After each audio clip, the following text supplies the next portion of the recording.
tal amigos? Mi nombre es Emilio Acosta, soy miembro de Venezuela Provincial y hoy vamos a tener la dicha y el gusto y el honor de entrevistar al historiador Manuel Hernández González. Es un especialista en temas de historia tanto española como hispanoamericana. Él está desde las Islas Canarias y va a tener el gusto hoy de hablar de un tema sumamente interesante e importante, como es la guerra-muerte. El señor Manuel es profesor catedrático de Historia de América en la Universidad de La Laguna, España. Ha sido profesor invitado y becario postdoctoral de la Universidad Johns Hopkins de Baltimore.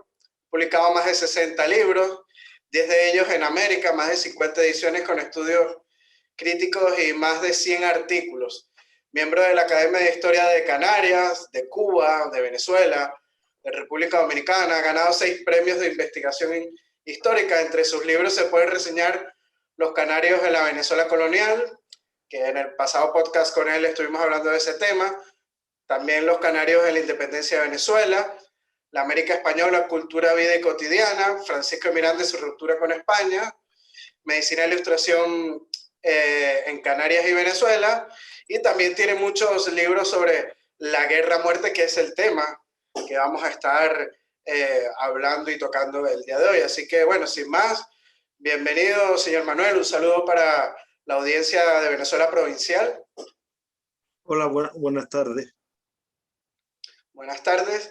Bueno, señor Manuel, hay que empezar diciendo, ¿no?, de que la guerra-muerte, este decreto dictado por Simón Bolívar allá en el siglo XIX, pues tiene unos antecedentes anteriores a este decreto, ¿no? Uno de esos antecedentes es el decreto que hace Antonio Nicolás Briceño, el llamado el Diablo, ¿no?, el cual manda a hacer el convenio de Cartagena, ¿no?, que es un convenio que decreta la confiscación de todos los bienes de los españoles en Venezuela y establece ascenso a los soldados patriotas según el número de cabezas españoles. El soldado que presentase 20 cabezas sería ascendido a alférez, 30 teniente, 50 capitán. Y bueno, era famoso por escribir sangres a Simón Bolívar y otros patriotas con sangre de los españoles que asesinaban. ¿Qué nos tienen que decir sobre estos casos anteriores al decreto de guerra-muerte de Bolívar? Vamos a ver. En primer lugar, curiosamente, Antonio Briceño, igual que Simón Bolívar, José Félix Rivas, Marcos Rivas y toda una serie de personas tienen, curiosamente, la característica de haber salido de Venezuela con el pasaporte otorgado por Domingo Monteverde. Es bastante irónico porque el propio Briceño también fue, mientras que otras personas fueron encarceladas y se hizo listas y algunas de ellas fueron enviadas como los famosos 8 monstruos de los cuales escribía un libro, fueron enviadas a Ceuta. Sin embargo, esta gente pudo salir tranquilamente por su pasaporte. Algunos de ellos por su parentesco con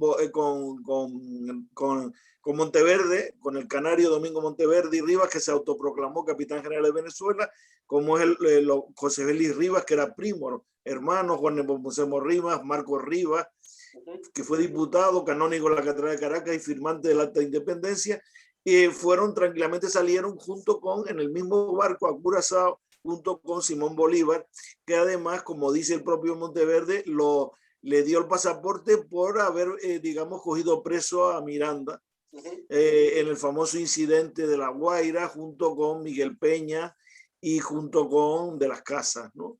Eso en primer lugar. En segundo lugar, evidentemente, el origen de la guerra-muerte está en Briceño. Briceño formó parte de ese ejército. Curiosamente, la inmensa mayoría que pasó a la historia con el nombre de la campaña Admirable. Que cruzó los Andes, entró por Trujillo y Mérida y planteó la conquista o la reconquista después del régimen realista que había alcanzado Domingo Monteverde. Curiosamente, la inmensa mayoría de los soldados de esa campaña admirable no eran venezolanos, eran colombianos, muchos de ellos, y también franceses, digamos, soldados profesionales, etcétera, que van a realizar esto. Sí, los famosos mercenarios. Sí, por eso, ¿por qué hace nada más llegar entre Trujillo y Mérida ese famoso decreto de guerra-muerte Simón Bolívar? Simón Bolívar quiere hacer una cosa que es inviable en Venezuela, que es en Colombia inviable. ¿Por qué? Porque en Colombia hay muy pocos españoles. La gran diferencia que hay es que en Venezuela existe una enorme colonia de españoles, particularmente el 80% de ellos nacidos en las Islas Canarias. Por lo tanto, ese problema de guerra a muerte, curiosamente, después lo tendrá Bolívar, pero con los indios. Curiosamente, con los sectores indios y mestizos de la sociedad colombiana, pero jamás con los españoles. ¿Por qué? Porque no hay españoles en Colombia. Son contados con los dedos de la mano, y hasta que vienen los ejércitos de Morillo en 1815, no hay españoles en Colombia. Por lo tanto, eso se hace sobre Venezuela. Pero claro, ¿cuáles son los argumentos de un señor que además que le había dado el pasaporte el propio Domingo Monteverde y cuando salió de Curazao y de Curazao a Cartagena, ¿no? El argumento dice que es que los españoles habían sido enemigos de los americanos. Y claro, los argumentos no resisten, primero porque Monteverde hizo irregularidades, evidentemente. Monteverde no cumplió la capitulación, eso es indiscutible, se convirtió como un dictador. De hecho, se depuso al cubano Fernando Millares como capitán general, que había sido nombrado por la regencia. No respetó, evidentemente, la Constitución de Cádiz, pero sin embargo tenía contrapoderes. Hay un escrito, hay unas memorias muy claves de un dominicano que fue regente de la Audiencia, José Francisco Heredia. José Francisco Heredia dice unas cosas muy claras. Lo que pasa es que han dicho unas cosas algunos historiadores y han olvidado otras. En primer lugar, que Briceño, Heredia, que fue un enorme crítico de Monteverde, dice de Monteverde que sí, que se convirtió como un dictador, fomentó un poder alternativo, la llamada Junta de Secuestros, en la cual estaban algunos canarios, algunos criollos, algunos peninsulares, un contrapoder, pero tenía la Real Audiencia, que era un poder real y legítimo. Y de hecho, aunque encarceló a muchísima gente, toda esa gente fue liberada después por la propia agencia. Todos los famosos... Sí, fueron llevados a juicio, pasaron por un proceso de derecho. Casa de infidencia, y sistemáticamente todos ellos fueron por el propio José Francisco de Heredia liberados. Y dice una cosa muy interesante que curiosamente muchos han tratado de olvidar. Monteverde sí, efectivamente, detuvo y encarceló injustamente a mucha gente, pero sin embargo no fusiló a nadie. Eso lo dice Heredia. Esa parte no se ha olvidado, porque claro, cuando se dice las barbaridades que sobre Monteverde, se olvida eso. Y además, todas las cosas que se hicieron posteriores de Antoñanza, que se criticaba, etcétera, son posteriores a la declaración de guerra a muerte. Por eso él el argumento busca a Quito, busca a México, busca cualquier otra cosa, pero no tenía ningún argumento Heredia. Es más, curiosamente, yo publico en este libro de la guerra a muerte, que ha sido publicado tanto en Venezuela, esta es la edición venezolana, como en España. ¿Dónde lo pueden conseguir, don Manuel? En España lo pueden conseguir en cualquier librería española, o Agapea, Amazon, etcétera. Y en Caracas, pues el de la guerra a muerte, ¿no? Lo pueden conseguir en Venezuela, en las redes, porque fue publicado por Bit&Core. Pues hubo en 1830, que todavía estaba vigente la Gran Colombia, poco antes de que Páez en 1831 declarara la independencia de Venezuela y la ruptura de la Gran Colombia. Hubo un proceso que yo estudio ahí documentado por un canario que hace un juicio contra el Marqués del Toro. Este canario había sido mayordomo de una hacienda del Marqués del Toro, la hacienda San Bernardo, y entonces el Marqués del Toro, que curiosamente, después de ser jefe del Ejército de la Independencia, y yo tengo toda la documentación y algún día escribiré sobre eso, quiso cambiar de chaqueta y pasarse al bando español, porque él desde allí se fue, después de la caída de Monteverde, se fue a Curazao y se pasó todos los años en Curazao, todo un exilio y tal, y negoció con los españoles, lo que pasa es que no hubo acuerdo y nunca se materializó. Y cuando llegó al poder, Bolívar, Bolívar lo nombró intendente de Venezuela. Entonces, este señor canario hace un juicio, y es una documentación que ha trabajado del antiguo Fondo Judicial de Venezuela, que se conserva en la Academia de la Historia Nacional de Venezuela. En esa documentación es muy interesantísima, porque este hombre tiene la cara y el arrojo.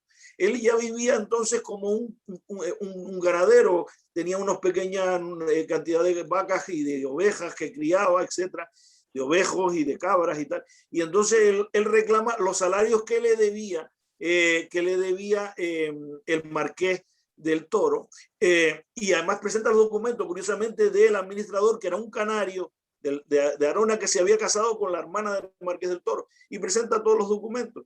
Y entonces el Marqués del Toro dice, no, eso me lo obligaron a mí a fuerza, porque por la guerra a muerte de Monteverde, yo no fui justamente tal, porque entonces estaban matando a todos los tal. Y entonces empieza él a demostrar en el juicio que todos los criollos que habían sido asesinados fueron con posterioridad en la época de Bove.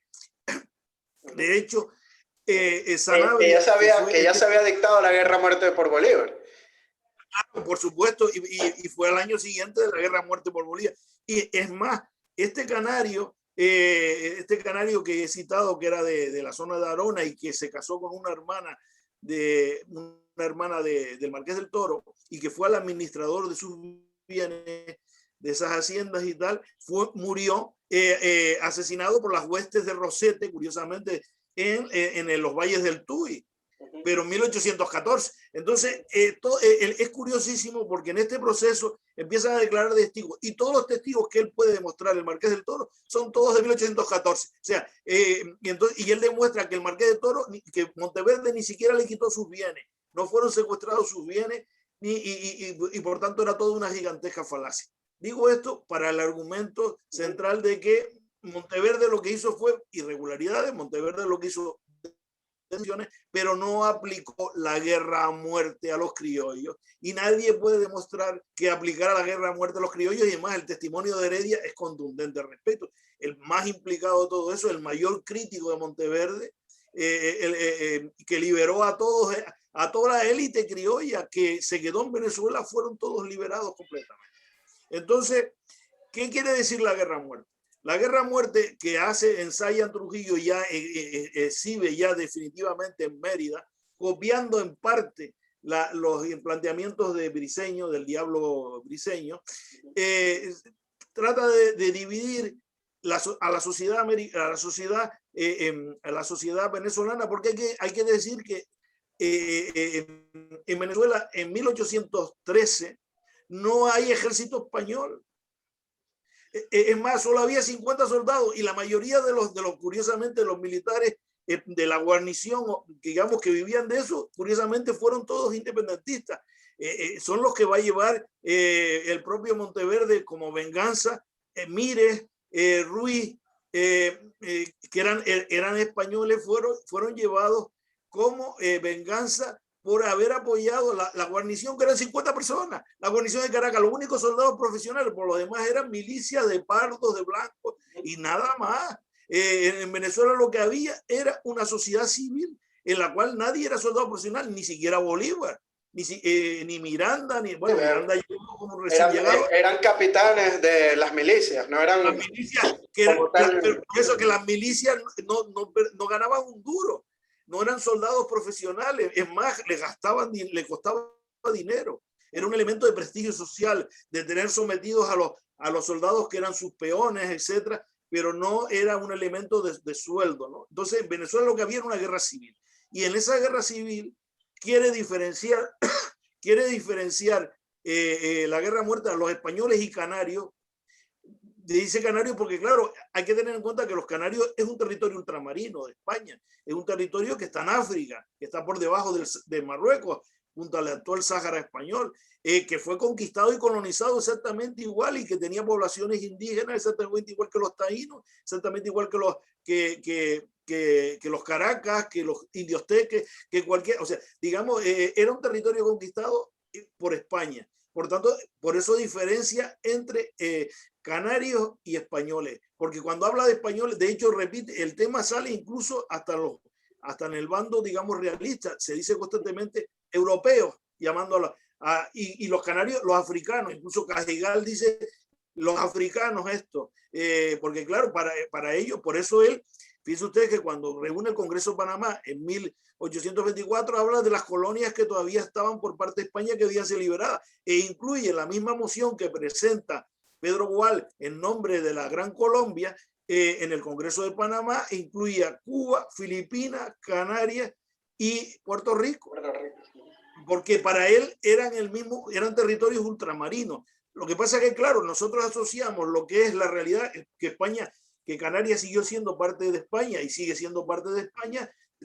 traspasarlo a la realidad de aquella época, ¿no? Y eso se puede ver incluso hasta en el habla. ¿Cuál es el habla de los canarios? Pues prácticamente la misma habla que todos los caribeños. De hecho, pues hay una clara relación y como me oyen hablar a mí, evidentemente no me van a asociar a mí con un madrileño, evidentemente hablando, porque es lógico. Entonces, él trata de involucrar a los españoles y a los canarios en este proceso de guerra-muerte. Curiosamente, la primera guerra-muerte, la primera guerra, digamos, la primera aplicación de la guerra-muerte se hizo en la Primera República.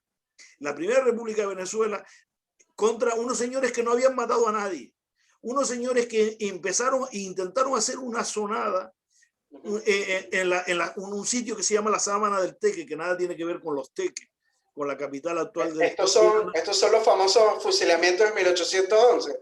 Claro, ya Madariaga dijo que fue el primer decreto de guerra-muerte, porque esos señores que no habían matado a nadie, que fueron acusados de hacer una manifestación, vamos a decir así, 13 personas fueron ahorcadas y se les cortó la cabeza y se les colocó en los distintos barrios de Caracas. Eso se hizo por primera vez sin haber guerra ninguna, porque cuando a los pocos meses de declararse la independencia, el 5 de julio de 1811, se reprimió a esta gente y se les condenó a muerte, a 13 de ellos, ¿no? Entonces, esa fue la primera guerra-muerte. Entonces, la declaración de guerra-muerte es una declaración que trata de hacer Bolívar para dividir a la sociedad venezolana entre españoles y canarios y el resto de la sociedad, que llama americanos. Realidad que socialmente no era igual, porque evidentemente quienes habían hecho la independencia eran las familias mantuanas de Caracas, encabezadas por Bolívar, el Marqués del Toro, que curiosamente es descendiente de Canarios. El primer Marqués del Toro era natural de Canarias, de Teror, Gran Canaria. El bisabuelo, que curiosamente se casa Bolívar con su prima en Madrid, la madrileña, pero hija del tío de Bernardo Rodríguez del Toro, de Francisco, perdón, Rodríguez del Toro, el cuarto Marqués del Toro. O sea, eran una familia de la élite. Entonces, en Venezuela la guerra era una guerra civil, en la cual estaban enfrentados en los dos bandos. El 99% de los soldados de los dos bandos de esa guerra civil que se instaura eran criollos. No eran, había una importante minoría de canarios, pero la inmensa mayoría de la población eran, vamos a decirlo así, eran nacidos en América, pero tenían condiciones sociales distintas. Evidentemente estaban los mantonos de Caracas, que eran los promotores de la independencia. Es curiosísimo que, por ejemplo, el primer ayuntamiento de la independencia sea de mayoría canaria, pero eran canarios de la élite. Domingo Ascanio y Franchi Alfaro, nacido en La Orotava, fue el primer alcalde de la Venezuela independiente, pero y ahí estaba Casiano Medranda, Matías Sopranis, que fue el padrastro de Vicente Salia, el que le dio la educación y le posibilitó estudiar a Vicente Salia, el autor del himno nacional venezolano. estaba Pedro Eduardo, que después se casó con la viuda del general Anzoátegui. Era un natural de la laguna. Estaban Onofre y Rodolfo Vasallo, que hicieron los primeros, que quitaron la afrenta de Juan Francisco León, que estaba en la casa que habían quemado y convertido de sal en la Candelaria de Juan Francisco de León, hablando por primera vez de asociar a Juan Francisco León con la rebelión contra los españoles, ¿no? Ahí se ve por primera vez esa cuestión, ¿no? Entonces, Bolívar quiere dividir a los que están en una guerra civil, porque es una guerra civil en Venezuela, en dos bandos. En uno de los bandos se les exige lealtad total. Ni si les quiera se les da la indiferencia. O sea, que si tú eres un español o un canario que estás tranquilamente sin meterte con nada, sin hacer nada, también te matan. Eso es lo brutal de la guerra a muerte. La única forma de escaparte de la guerra a muerte es ser un soldado del ejército independentista. Porque la otra alternativa, el no meterte en nada o ser realista, es la muerte. Eso es lo que quiere decir. Es que hay que decirlo, que muchos americanos que eran realistas, nacidos en territorio americano, también sufrieron las consecuencias de esta guerra a muerte.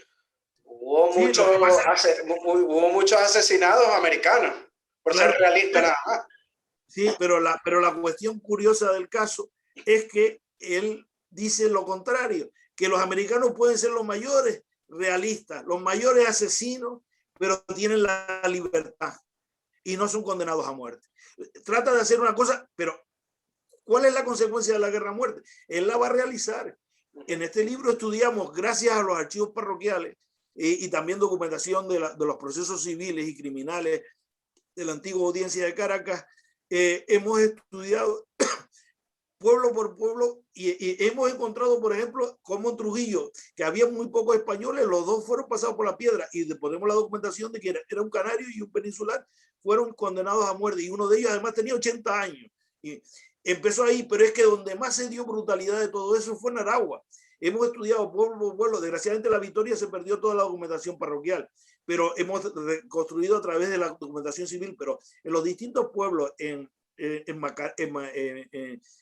Turmero, en Maracay, hemos visto cómo fueron fusilados los canarios y algún peninsular por el hecho simplemente de serlo. O sea, porque no fueron guerras, vamos a decir así, no fueron muertos en el campo de batalla, fueron fusilados en acto público. Y eso quedó reflejado en los archivos parroquiales, en los libros de defunciones de los archivos.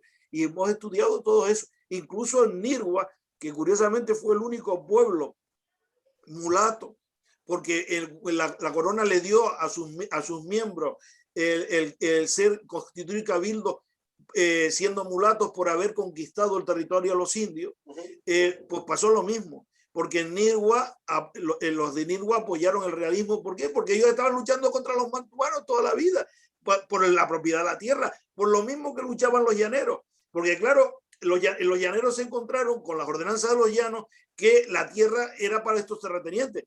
Hay un hijo de Canario, Juan Paz Castillo, que se convirtió en uno de los mayores terratenientes, el padre, que fue alcalde de Caracas, el padre que nació en Granadilla, en la isla de Tenerife, se hizo con grandes dueños de zonas como Chagaboramas, prácticamente enteras. Entonces, ahí las tensiones entre los pequeños pobladores de San Carlos Cogede, es curiosísimo, por ejemplo, San Carlos Cogede, cuando lo visita Cortés de Madariaga, era uno de los grandes sectores que apoyaban la independencia. Después se transformó completamente en la columna central de la contrarrevolución, como todo el conjunto de los llaneros. Entonces, la estrategia de Bolívar fue justamente la estrategia de que creía que al polarizar la cuestión entre españoles y canarios y americanos se iba a acabar los problemas sociales de una guerra que fue una guerra social.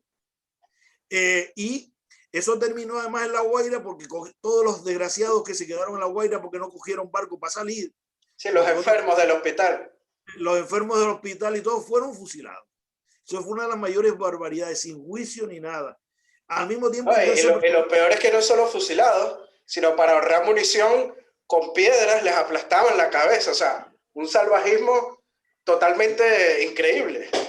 Y al mismo tiempo, en Caracas él se autoproclama libertador, que está paralelo, e intenta acabar con todo el modelo que fue la República Venezolana, la República Federal, convirtiéndose en una república controlada por un dictador militar. El modelo que él después va a desarrollar en Bolivia, en el país que lleva su nombre y que cogió a su dirigente, a su lugarteniente, el cumanés Antonio José de Sucre, lo dedicó justamente a construir un modelo en el cual no hubiera ningún tipo de democracia, sino un poder absoluto de un autócrata, que era lo que él quería y lo que quería hacer y lo que quiso hacer, pero evidentemente ahí le salió mal en la Gran Colombia, ¿no? Ese modelo. Entonces, la guerra a muerte quiso polarizar la sociedad venezolana entre americanos y españoles y canarios. Pero la consecuencia fue fue la guerra social de 1814 y ahí sí van a parar todos, por primera vez, todos los mantuanos van a ser asesinados, incluso los mantuanos realistas. Hay una anécdota que cuenta Cajigal, el capitán general Cajigal, en sus memorias, que cuando llegaron las huestes de Boves a la zona de hoy es el Valle, ese pueblo que hoy forma parte digamos, del cinturón urbano de Caracas, pero que fue pueblo durante muchos años, ¿no? Al llegar allí fue a recibirlo un criollo realista furibundo como era el conde de la Granja, y el conde de la Granja, Fernando Ascanio, fue fusilado por esto sencillamente porque tenía una joya, unos anillos y tal, y lo mataron. O sea, y era realista. O sea, la consecuencia de la guerra a muerte fue la guerra social y el odio entre las clases bajas venezolanas contra la oligarquía mantuana blanca. Y ahí es donde se va a pasar.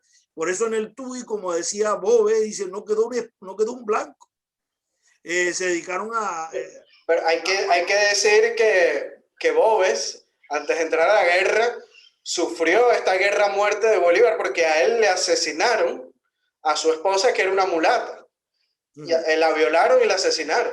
Y él se quería casar, hay una cuestión con una de estas familias de la élite de San Sebastián de los Reyes, pero no le consideraron que no era de su clase social, con un oligarca que fue regidor del ayuntamiento de San Sebastián de los Reyes, fue uno de los grandes ayuntamientos del comienzo de los llanos. Es un pueblo que hoy es pequeñito, pero que en aquella época era uno de los pueblos históricos de Venezuela, ¿no? Entonces, los odios sociales estaban ahí. Y los odios sociales van a originar toda esa gran guerra de 1814, que llevó de nuevo, la campaña admirable fue tan admirable que no duró un año. No llegó al año y ya Boves llegó a Caracas y acabó con la Primera República. Y en ese momento prácticamente no había un soldado español. O sea, Monteverde y Boves, sin un solo soldado español profesional, ganaron 2 veces la guerra.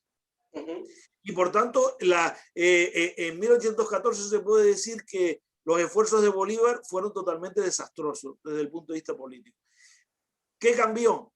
Que en 1814 Fernando VII vuelve de nuevo a ser rey y monarca absoluto, acaba con la Constitución de Cádiz, impone la vuelta a la monarquía absoluta y quiere reconquistar Venezuela.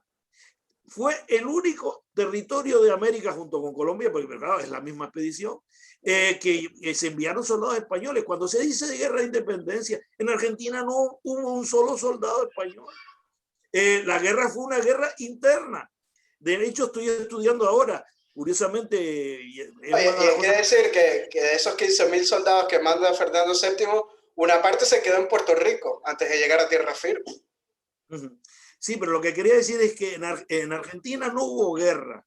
Lo que hubo guerra entre los portugueses, por supuesto, por el Uruguay, porque los portugueses querían comerse el Uruguay y los argentinos también, y realmente se creó Uruguay como una solución decidida por los ingleses. En 1828 decidieron que ni para uno ni para otro. Creamos allí. Y Bolivia, que no quería depender de Buenos Aires, se convirtió. Yo estaba estudiando ahora un caso que quiero hacer porque, o sea, Paraguay no se independizó no se independizó de España, se independizó de Buenos Aires. Es más, solo se declaró la independencia de España en 1842. Y yo te doy una documentación de un canónigo venezolano, un personaje interesantísimo que se llama Rojas Queipo, que era canónigo de la catedral, era natural de Valencia, Venezuela. Y este hombre fue encargado, junto con un uruguayo, fue encargado por Francia de pactar la vuelta a España. Francia fue el dictador y gran gobernante durante varias décadas, retratado maravillosamente por Roa Bastos, ¿no? En su trilogía, ¿no? Volver hacia España, porque claro, cuando se está diciendo guerras, no, fueron guerras entre ellos. Y el ejército español en Bolivia, ¿qué ejército español si eran todos criollos y indios? Ahí no había ejército español de ninguna parte. O sea, es un concepto absolutamente falso, igual que en México. En México, el que proclamó la independencia, Iturbide, fue el jefe del ejército español que llevó al cadalso nada más y nada menos que a José María Morelos, al cura que fue líder de la independencia. Y se autoproclama emperador de México. Se proclamó emperador imitando, lo que pasa es que no le duró sino 11 meses, pero bueno, a los 11 meses lo pasaron por la piedra, vamos a decir así, lo mataron, ¿no? Es absolutamente surrealista. Entonces, ¿cuál es la consecuencia? Lo que por primera vez en Venezuela viene un ejército español y la guerra deja de ser ya guerra civil o guerra social, porque hasta 1815 en Venezuela lo que hay es una guerra entre venezolanos, cuyos ejércitos, el 99% de ellos son nacidos en América. Pardos, indios, mulatos, negros, blancos, de todas las razas que queramos decir. Pero eran venezolanos, todos ellos, porque incluso los españoles que había en Venezuela eran personas que llevaban toda la vida ahí. Es como ignorar. Y el ejército de Morillo, hubieron muchas deserciones y todas las bajas que recibió, pues los que los sustituían eran americanos también. Sí. Muy poco quedó a lo último ya para la época de la batalla de Carabobo de ese ejército de Pablo Morillo. Claro, porque además era un ejército que tenía que cobrar un sueldo, porque eran soldados profesionales. El problema es quién lo pagaba.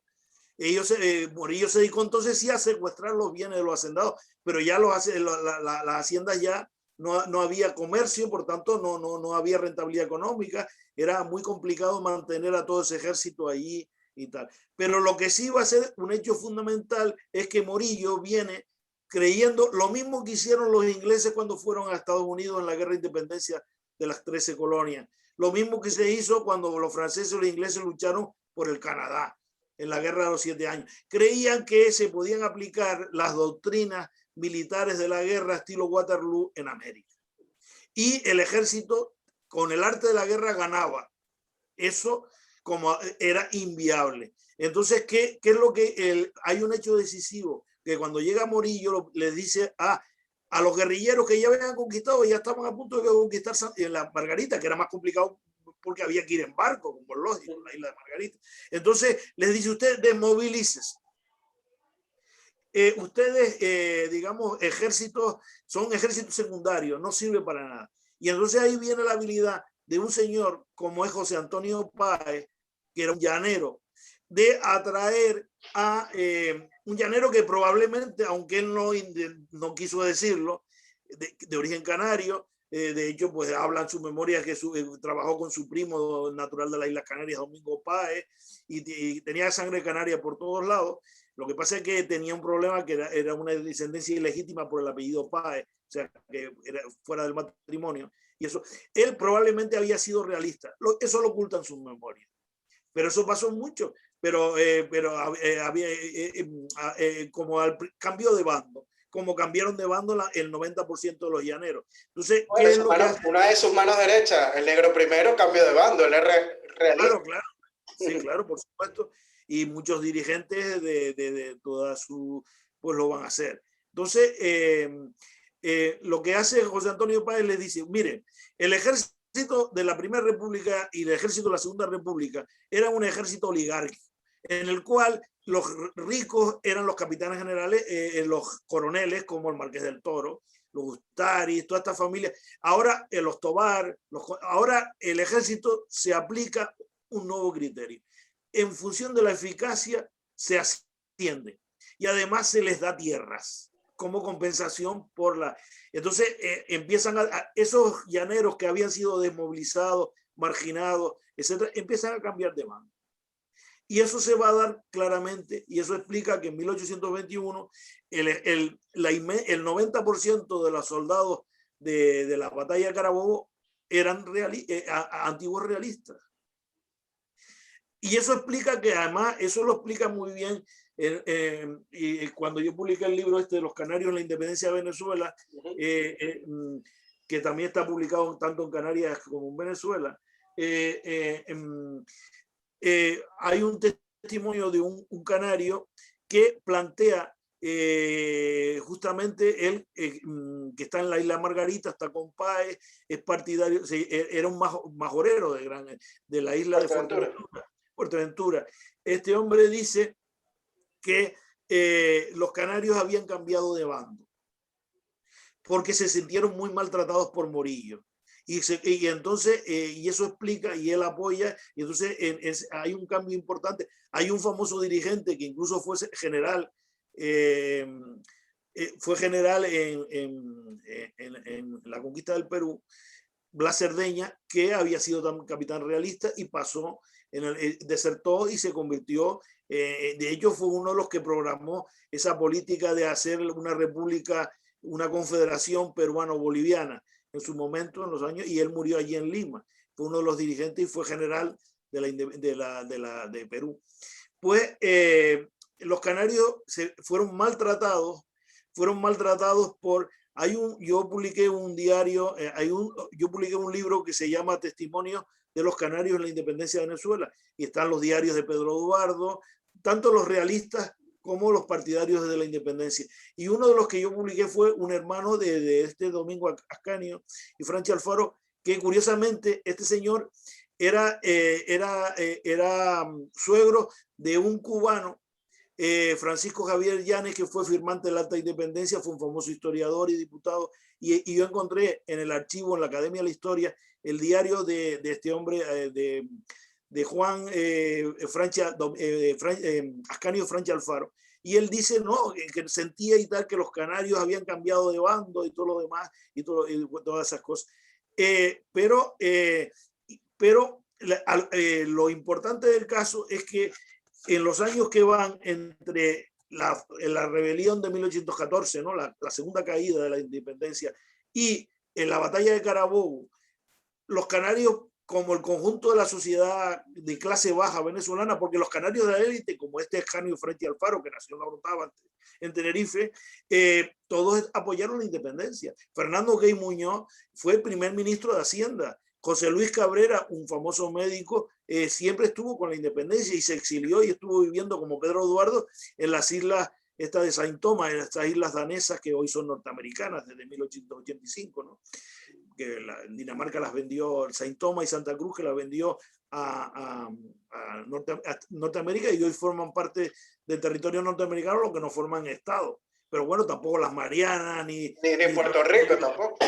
Bueno, Puerto Rico sí forma estado, pero es un estado libre asociado. Sí, estado libre, pero no es un estado de la Unión. No, pero los otros son territorios, no tienen derecho a elegir su representación, es otra cosa distinta, ¿no? Pero sí tienen todos nacionalidad norteamericana, eso sí. Pero claro, son islas pequeñísimas, desérticas prácticamente, de hecho el agua la llevan desde Puerto Rico, porque son islas muy desérticas, es como Curazao, son islas muy desérticas. Entonces, pues, los canarios de la clase baja cambian de bando, y eso explica que José Antonio Páez, nada más tomar el poder, promueva la emigración de canarios, no una emigración de cualquiera, de extranjeros, porque en los años 20 Bolívar intentó proponer algunas colonias de extranjeros, de escoceses, de irlandeses, pero no. El decreto de Páez es muy claro. solo la potenciación de la migración canaria. Entonces, ¿cómo los que eran enemigos capitales, como fueron calificados de la independencia por su apoyo a la contrarrevolución realista, fueron potenciados por Páez? ¿Por qué? Porque se había producido el cambio. Y muchísimos canarios habían sentado, de hecho hay muchísimos canarios que se fueron nacionalizando venezolanos, que se adaptaron, algunos sí es verdad que se fueron a Cuba, a Puerto Rico, pero la gran mayoría se quedaron viviendo. Incluso un pariente de Paz Castillo estuvo incluso viviendo en Santo Domingo durante la época de la ocupación española de la isla, ¿no? Porque usted sabe que España Sí, se la volvió a anexar de nuevo. Voluntariamente volvió a una España que la había regalado a Francia en 1795. Lo que los dominicanos llaman la España boba. Pues hubo un Paz Castillo de esto, porque los Paz Castillo eran todos canarios. Estamos hablando de primera generación, y su madre también, por parte de su madre. O sea, por lo tanto, eso explica que los canarios van a convertirse en, como dice muy bien un cónsul de inglés en Caracas, los sustitutos de los esclavos en el campo venezolano. Al haberse desmantelado por producto de la guerra la esclavitud, aunque como sabemos, hasta un nieto de Canario, José Gregorio Monagas, que abole se abole la esclavitud en 1853, muchísimos años después, no en la época, pero ya la esclavitud, lo que sí hizo la independencia fue abolir la trata. Mientras que en Cuba estaba en esa época, en una época dorada la trata, la independencia la abole. ¿Pero por qué? Porque en 1810 ya la esclavitud no es necesaria, porque el país había girado hacia nuevos productos como el café, como el añil, que no necesitaban mano de obra esclava. Entonces los esclavos se mantienen como una inversión de los hacendados económica, pero ya no necesitaban. ¿Por qué? Porque la población había crecido de tal forma, si había crecido las inmigrantes nuevos, los mestizos, habían crecido de forma tan considerable en la población venezolana que ya no era necesario, que no era rentable la esclavitud. La esclavitud se quedó como un elemento, de hecho fue utilizado como carne de cañón por los dos bandos. Los dos bandos quisieron aprovecharse de los esclavos para ser soldados a cambio de una supuesta libertad. Sí, bueno, en un bando no cumplían mucho eso de darle la libertad después, ¿no? Pero bueno, una cuestión que le quería preguntar, don Manuel. La historiografía venezolana y muchos historiadores venezolanos siempre excusan la guerra a muerte de Bolívar en que no, pero es que los españoles también, o el bando realista también realizaba fusilamientos, pero como bien usted señala, pues Monteverde metió preso a gente, pero no metió preso a nadie. Inclusive vemos casos como los fusilamientos hechos por los republicanos en 1811, o sea, meses después de declarar la independencia. Entonces vemos que la guerra a muerte siempre la empezó el bando republicano. Esta excusa que dicen muchos los historiadores en Venezuela, pues es totalmente falsa, ¿no? Claro, yo lo que pienso es que la guerra a muerte lo que va a crear es un odio tan grande en las clases bajas venezolanas a los mantuanos, que se va a exacerbar de tal forma que explica la barbaridad del periodo que supuso la caída de la Segunda República. O sea, que lo que está, porque hay que tener en cuenta además un detalle muy importante. Esos canarios, de los cuales, al matar a los canarios, estaban matando a personas que tenían enormes vinculaciones, que tenían un montón de hijos, primos, etcétera. Era un grupo enorme. Es que hay que tener en cuenta que ese es el fenómeno que como yo digo, es que de los firmantes del Acta de Independencia, 18 de ellos eran hijos de canarios. Álamo, el médico de Barquisimeto, su padre era de la Rotava, que se conserva firmante del Acta de Independencia, Miguel José San, uno de los grandes intelectuales venezolanos, su padre nació en Ralejo, Miguel Peña, el valenciano, su padre nació en Tenerife, y así una enorme cantidad. O sea, lo que hizo fue que todas las clases bajas venezolanas que tenían enormes vinculaciones de todo tipo con los canarios, pues particularmente los llanos, donde hay localidades como Chaguarama, como San Carlos Cogede, como Calabozo, que está llena de canarios por todos sitios. Incluso hasta sobrino del propio Miranda. Un sobrino de Miranda que nació en Canarias fue a vivir a Calabozo, porque dos de los hermanos de Miranda, del propio Miranda, vivieron en Tenerife. Porque uno que murió soltero, por cierto, y otra que se casó con un canario, con Antonio Almeida, que era un capitán del comercio canario americano, y que ella se fue para Tenerife y tuvo varios hijos, y a sus hijos después retornaron para Venezuela. O sea, que la consecuencia de la guerra a muerte fue un error gravísimo por Bolívar, un error gravísimo, porque lo que hizo fue polarizar la sociedad venezolana, no como él quería, entre americanos y españoles, sino entre mantuanos y clases bajas venezolanas. Y eso fue el estallido, y eso explica cómo, lo que pasó en los Valles del Tuy. Los Valles del Tuy, que era una zona esclavista venezolana, donde todos los blancos que había pues fueron totalmente destrozados. Y por eso el ejemplo clarísimo que yo pongo de una cosa que como un simple mayordomo canario se le ocurre gobernando, estamos hablando, gobernando el Marqués del Toro como la máxima autoridad de la Gran Colombia en 1813, se le ocurre decir que le paguen los salarios que ese señor no le había pagado con la factura de los sueldos de todos esos años, y les pone y justifica el Marqués del Toro diciendo no, que es que nos pusieron en la tal, y él demuestra uno a uno, porque todos los testimonios que se declaran, no puede presentar el Marqués del Toro ni un solo muerto de los mantuanos en la época Monteverde. Todos son, y se demuestra que fueron después en 1814.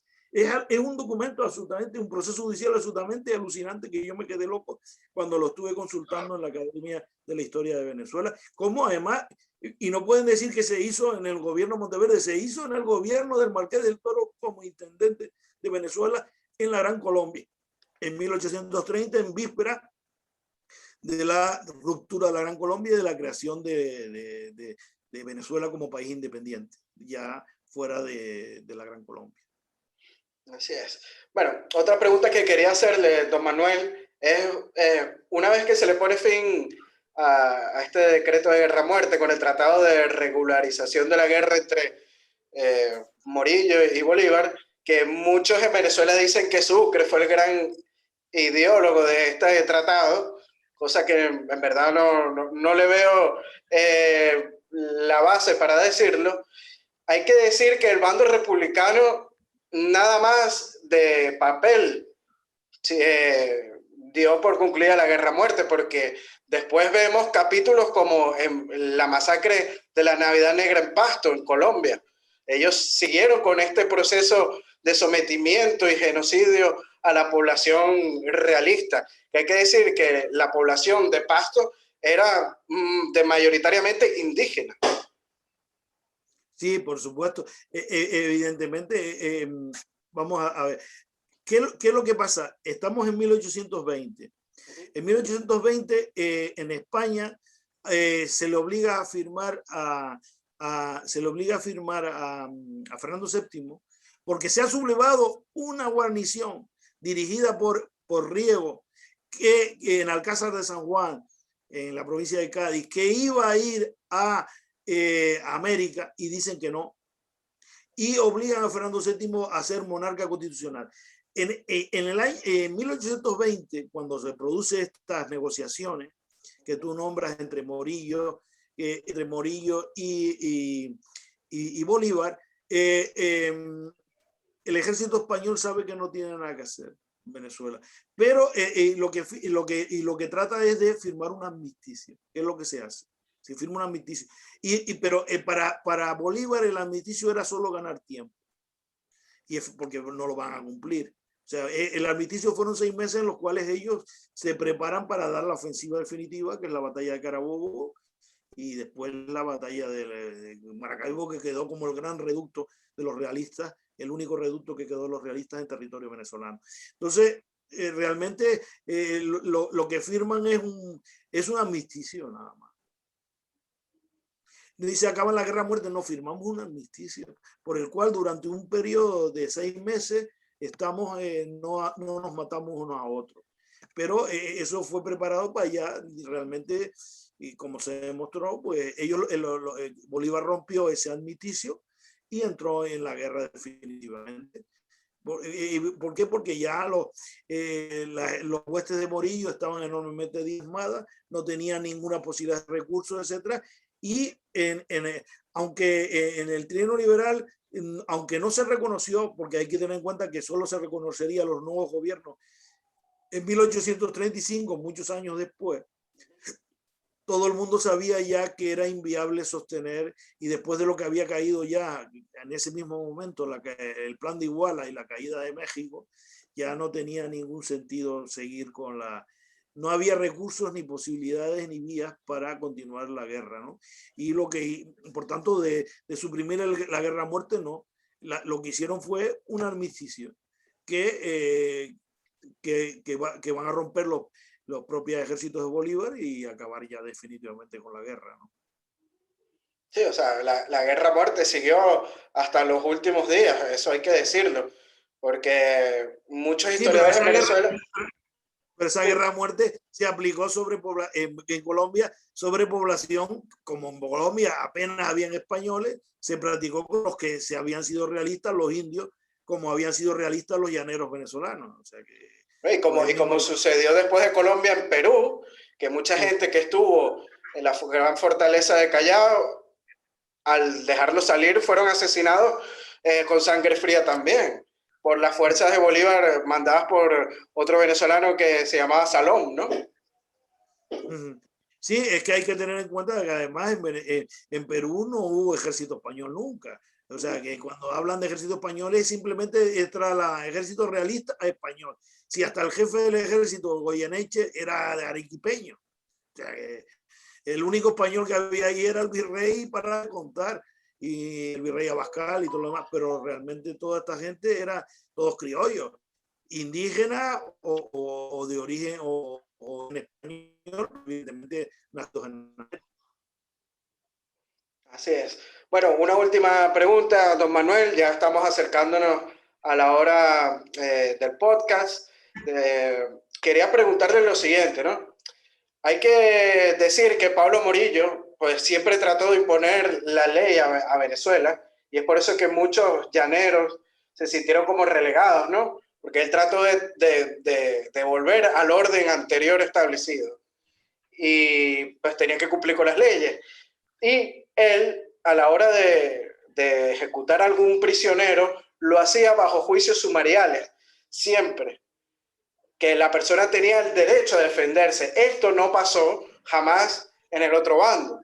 En el otro bando nunca se aplicaron juicios de ningún tipo. Entonces podríamos decir que la guerra a muerte es un genocidio, porque si nos ponemos a ver qué es el significado de genocidio. Genocidio es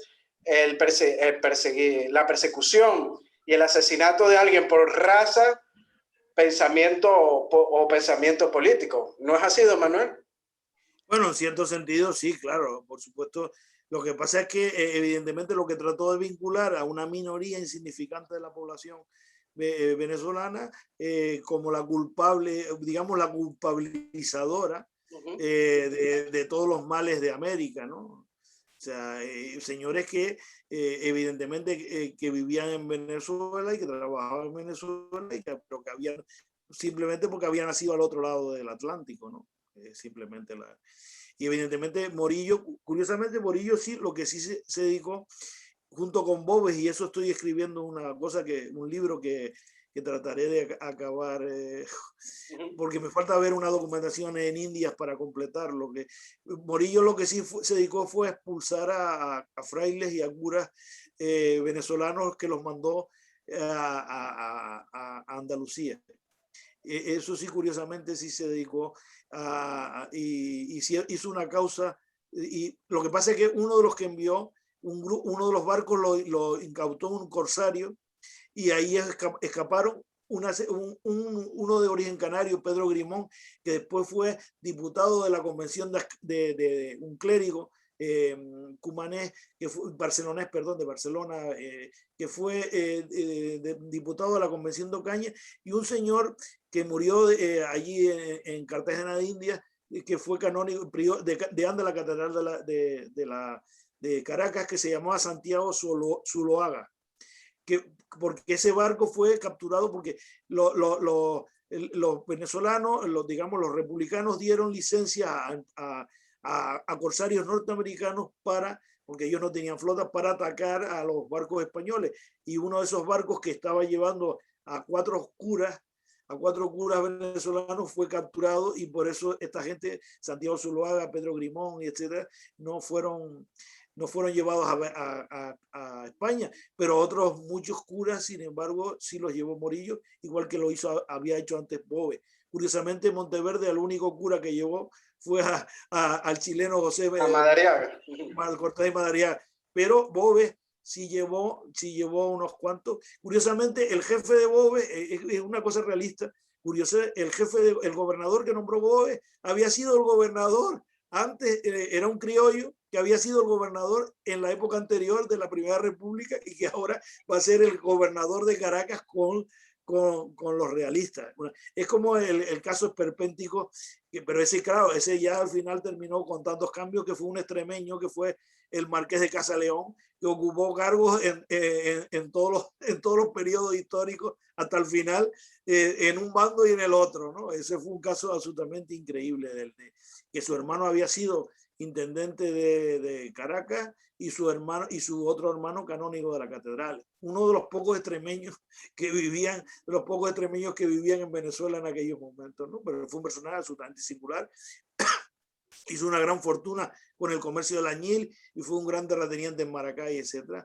Y ocupó cargos tanto en los gobiernos de Monteverde como en los gobiernos anteriores a la Primera República, y después con Bolívar, con Bolívar como libertador en la Segunda República, y después también con los realistas. O sea, un personaje absolutamente increíble de esa época, porque es interesantísimo hablar, y claro, eso no interesa a mucha gente, pero que es importantísimo los cambios de chaqueta constantes en muchas personas de esta época, ¿no? Que estuvieron en los dos bandos al mismo tiempo, ¿no? Y que supieron, digamos, amoldarse a los cambios con una facilidad pasmosa. Sí, al final todo el mundo lo que buscaba era la sobrevivencia en una guerra tan salvaje como fue esta guerra de independencia, o mejor dicho, guerra civil en Venezuela y en Hispanoamérica en general. Y como bien dice usted, pues yo creo que Bolívar trató de buscar un chivo expiatorio, como bien dice, en este caso a los peninsulares y a los canarios, algo parecido a lo que hizo la Alemania nazi con los judíos, ¿no? Claro, podríamos poner alguna similitud.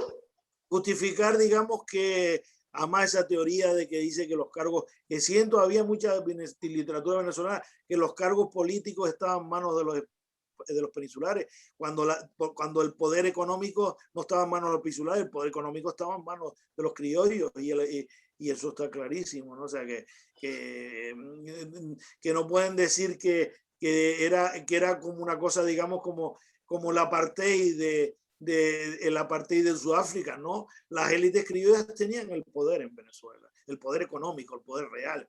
Y por eso incluso hicieron a finales del siglo XVIII la guerra de neutrales, y pudieron comerciar libremente con el extranjero. O sea, a pesar de que todavía estaba el mercantilismo, y se formó una clase comercial muy importante criolla en Venezuela, después de la liquidación de la compañía guipuzcoana y de la compañía de Filipinas y todo ese tipo de cuestiones. O sea, que son, evidentemente, los chivos expiatorios facilitan, pero evidentemente en el caso de Bolívar le salió el tiro por la culata, como demostró claramente la contrarrevolución de 1814, ¿no? Esa fue, digamos, la consecuencia de la guerra a muerte. Así es. Bueno, don Manuel, de verdad que un gran honor tenerlo una vez más en nuestro canal de Venezuela Provincial. He aprendido muchas cosas nuevas sobre este tema de la guerra a muerte. Espero que también a nuestros seguidores le haya servido para aprender y ampliar las luces en este tema que es tan controversial y tan manipulado, sobre todo en el otro lado del charco, en Venezuela, ¿no? Así que bueno, don Manuel, esperamos tenerlo en el futuro para algunos otros podcasts, porque sé que sus conocimientos son demasiado amplios en cuanto no solo a la cuestión venezolana, sino también hispanoamericana. Y bueno, un saludo para nuestro público y audiencia de su parte. Pues nada, pues un saludo y muchas gracias. Gracias a usted por su excelente exposición, don Manuel. Y bueno, esperamos tenerlo hasta una próxima oportunidad. Un gran abrazo hasta las queridas tierras canarias. Hasta pronto. Hasta luego. Adiós.